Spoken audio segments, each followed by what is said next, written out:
Welcome to This Week in East Brunswick. This week's edition includes a trip to Robert Wood Johnson University Hospital in New Brunswick for a bike safety fair sponsored by the hospital's trauma department. Dolly Vasta and Dr. Brian Johnson begin a new series about how to help pets and their owners deal with loss on Your Pet Doctor. And in an excerpt from this month's Exercise the Right Choice, Judith Lebline tunes up for some barbershop quartet singing with the Deans of Harmony. These stories and more this week, but first, here's a look at programming next week on Channel 8. Monday morning at 10, Lenore Kulik works on toning stomach, thighs, and hips. That's on Look Great, Feel Great. Stories from the Library follows at 10:30. Youth Services librarian Kristen Lott reads stories about cats to local 4-year-olds. Tuesday evening's lineup includes EB18 at 7 o'clock.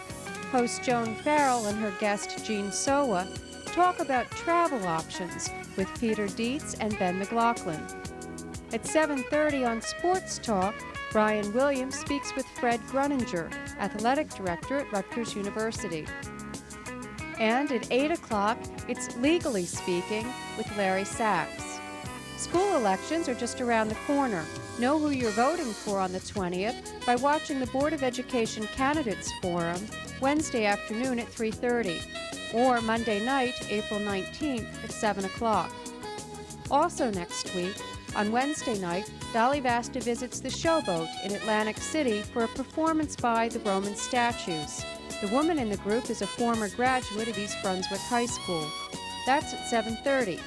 At 8 o'clock, New Jersey designer craftsmen are the focus on the arts. Join us for more information around and about town Thursday night at 7 and 8 o'clock. And at 7:30, take a trip with Patty Sullivan to the Mature Adults Recovery Center, a division of UMDNJ's Center for Alcohol Studies. For additional programming information and announcements of local events, see the Channel 8 Community Bulletin Board. Hi, I'm Steve Sackman. I'm at Robert Wood Johnson University Hospital, where today we're at the Bike Safety Fair. And we caught up earlier with Catherine Doherty, the trauma coordinator at the hospital. What you're seeing today is part of our injury prevention program called Day Life Savings Time.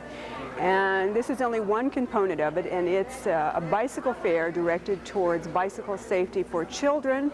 And because most of these children are accompanied by their parents, we hope we're also reaching an adult population as well. Now, as opposed to them just watching films and telling them how to take care of themselves, you have a lot of different exhibits here. Well, tell us about some of those. Yes, we do, and a lot of them are interactive. For instance, we do have something called the Wheel of Safety. It looks a little bit like Wheel of Fortune, and we have two Vanna Whites to assist us, and the kids will turn the wheel. And when they turn the wheel, they need to answer 2 bicycle safety questions, and they win a prize. And although perhaps the prize is the focus, again, they're learning and they must give that information back to Vanna. We also have an egg drop demonstration, and that's designed to illustrate what may happen to your head if you're not wearing a helmet. So we have the kids draw their faces on a raw egg and put their name on it, so it's very personalized.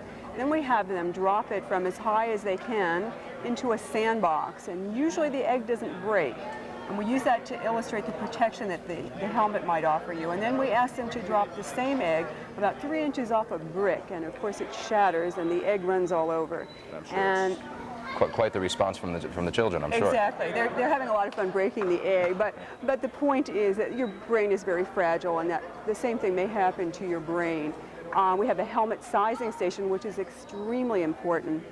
And what we're doing there is fitting both adults and children, showing them how to properly put the helmet on and how it should fit and where it should be worn in terms of wear on the head. And a good point to bring up to our viewers might be that just because you're wearing a helmet, if it's fit incorrectly, does not necessarily mean it's going to offer you the protection it should. Absolutely. In fact, it offers you little or no protection. Because it could just fall off. Exactly. Now, I also noticed you have an obstacle course that you have the kids running bikes on. Yeah. What's happening over there? We have the New Brunswick Police Department there assisting the kids. And what's very, very important for children, I mean, maybe years ago I remember being put on a bicycle and being told, look straight ahead and, steer. That doesn't work anymore. Kids have to be educated, have to be trained to ride the bicycle safely. So what's happening is the New Brunswick police are offering them that opportunity, teaching them hand signals. There are a number of traffic signs and a traffic light there that's functional, so they get to participate in kind of a traffic situation without all the hazards, and they learn how to do that safely. Now, how did you let everyone know that this is going on? This was a massive effort to get out to local scout troops, to get out to schools that have participated in our programs in the past, community groups, the Hispanic community, the hospital community itself, businesses, absolutely everyone that we could think of. Now, I also noticed that you had a bicycle checking point. What's going on over there? Yes. The Central Jersey Bicycle Club, which has been a part of our bike fair for 2 years now, plays a very important role in checking children's bicycles. It may not always be obvious to you. For instance, a broken headlight or taillight or something may be obvious, but other things may not be so obvious to you that could be important in terms of your children's safety. Underinflated tires, or perhaps the bike is just a little bit too tall or too short for the child. The handlebars may be out of alignment, and it's something that takes a trained individual to see. And the Bicycle Club is making those types of minor repairs on all the bicycles you see here today. And who is that? What bicycle club is that? Central Jersey Bicycle Club. Now, if you could give me a quick statement in terms of what you think people should look out for in trying to be safe in an overall type of statement, what would that be? Well, first of all, you need to know what to wear to be safe. Reflective clothing, the helmet, even padding in some instances. You need to know to carry a knapsack if you're going to transport anything so that both hands are on the bicycle itself. So knowing about all of those pieces of equipment are important, the helmet being of paramount importance, and then also learning the safe way to use the road and use the highways. Very good. Thank you very much for joining us. I think we've learned a lot. Okay. Thanks. You're welcome.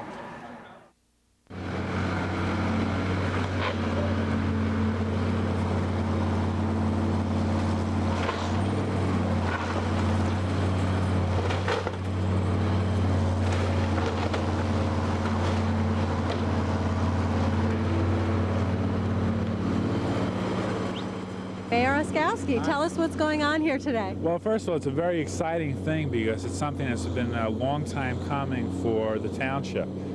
It's the tearing down of the entire rest of the site at the future site of the super jug handle that's going to grace this area. The super jug handle is going to have the possibility of adding additional 60 cars and approximately 25 trucks to this jug handle and taking it off the southbound side of Route 18, thereby probably improving traffic by what we say about 100%. It's part of our overall plan for improvements to Route 18. And by doing this, we're going to definitely improve southbound traffic, and then the northbound traffic is our next major project, and try to improve that. Once we have that, I think the residents of East Brunswick will no longer consider Route 18 the parking lot of Middlesex County, but a road that they could definitely drive down and not worry about traffic on a daily basis. And safety, I'm sure, was a concern also. Safety is a major concern because what was happening right now in the current jug handle, the cars were overflowing onto Route 18, and it was leaving really one lane open for other traffic. So that was a major traffic concern, but it was also a safety concern because cars couldn't get through, safety equipment, if ever had to go through, had trouble. And we think this is going to be a very, very positive project to improve traffic flow and also safety to the residents of East Brunswick. Okay, and also you had just briefly mentioned the history. Tell me what you know, at least a little bit of what you know about the history of this. Well, you know, it's funny. Actually, if any residents of East Brunswick want to discuss exactly what the history, they're going to discuss it better than I, and I want to hear more about the past history of this. But what my understanding was, this was actually a swim club at one point. When probably over 20-something years ago, it was a swim club, and it was supposed to be a very, very nice swim club where the old JK's club that was here was previously the clubhouse for that swim club, and people used to go there to eat lunch and look over the pool area, and it was something that was very, very nice, a nice place to come to. Obviously, over the years, this site has become run down, and between the Motel and also the JK's Talk of the Town, which was a go-go bar, this area is not going to be missed at all. It's something that actually, I've had more comments from residents saying that they're happy to see the site go than residents are saying that they're happy to see a new jug handle here. They'd rather just see the site go. I think we have several benefits. We're losing, obviously, a site that hasn't been one of the most popular sites in East Brunswick, but more importantly, we're gaining some improvements to traffic flow and improvements to our whole infrastructure within the township of East Brunswick. What is the time frame for the completion of the jug handle? Well, the goal is still September, but I'm understanding that DOT is somewhat slow in giving final approvals, and they will give us approvals. Obviously, once you tear down a motel and a restaurant and a diner, they're going to want to move forward with this project. But I'm hoping for September that we have a jug handle in place and we start improving traffic flow on Route 18. Do you expect any delays on Route 18 for the construction, or is most of the work going to happen over here? Yeah, actually, no. I don't expect any delays at all because most of the traffic, most of the demolition will be all on Route 18. The only thing that we have to do close to Route 18 is eventually take away the current jug handle. But the actual demolition is all off of Route 18. Obviously, you're going to get many, many people, looking at the project. And I would encourage people to take a look at the project because it's something that East Brunswick is proud of. But nothing that really should delay any traffic any further than it is now on Route 18. One thing that I want to point out, and many residents have asked me, where's the money coming from for this project? The good thing is it's not costing East Brunswick residents anything because Middlesex County Utilities Authority will be picking up the entire cost of this project, which will cost, when it's completed, approximately $4 million. So with all of that, we have a project that's going to help East Brunswick, no cost to the East Brunswick taxpayers. It's something that we're really proud of, and we're happy that it did. There's a few people that I just want to comment.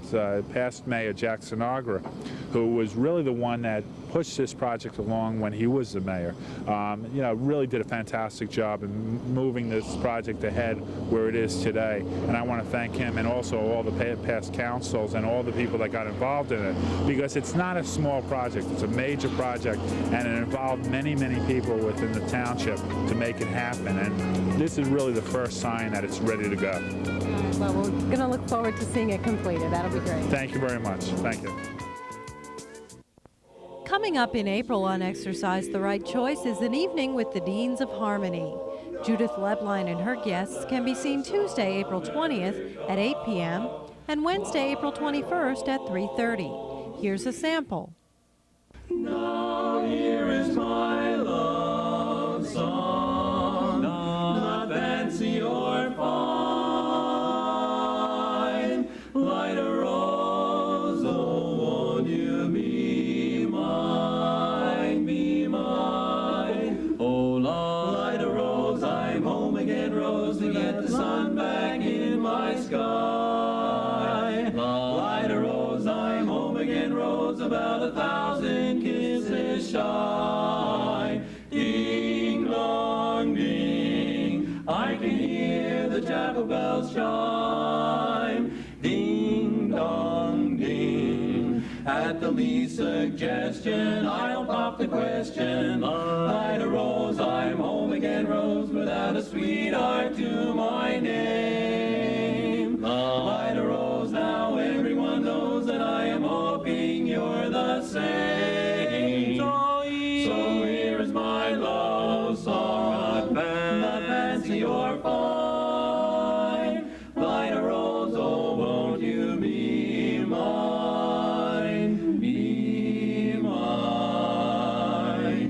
There were bells on a hill, but I never heard them ring.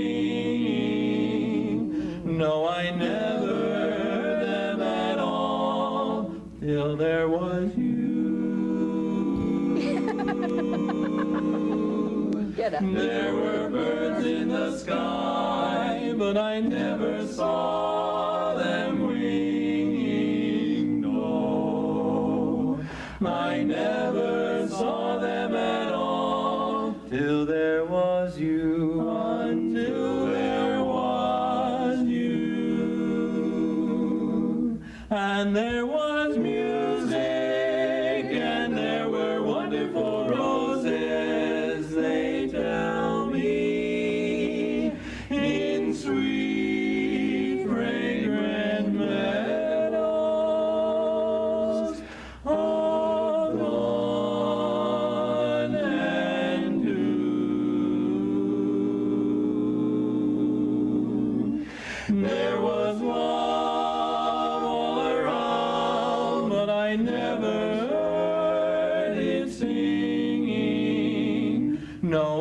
never heard it at all. Till there was you, till there was you.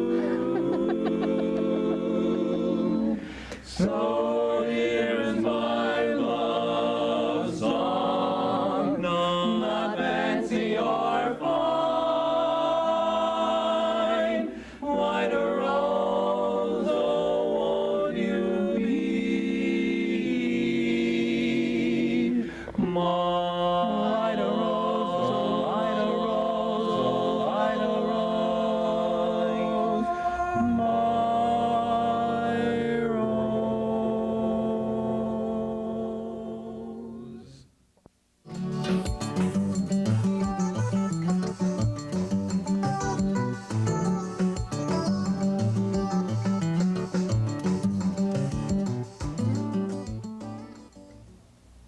Hi, welcome back once again to Your Pet Doctor. I'm Dolly Vasta and my co-host is... I'm Dr. Brian Johnson from the Cranberry Veterinary Hospital in East Brunswick.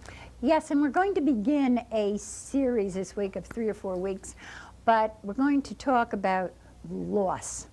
And our subject today is going to be not the loss of a pet, but a pet's loss in one of its owners, whether it be by death or just divorce or for some other reason.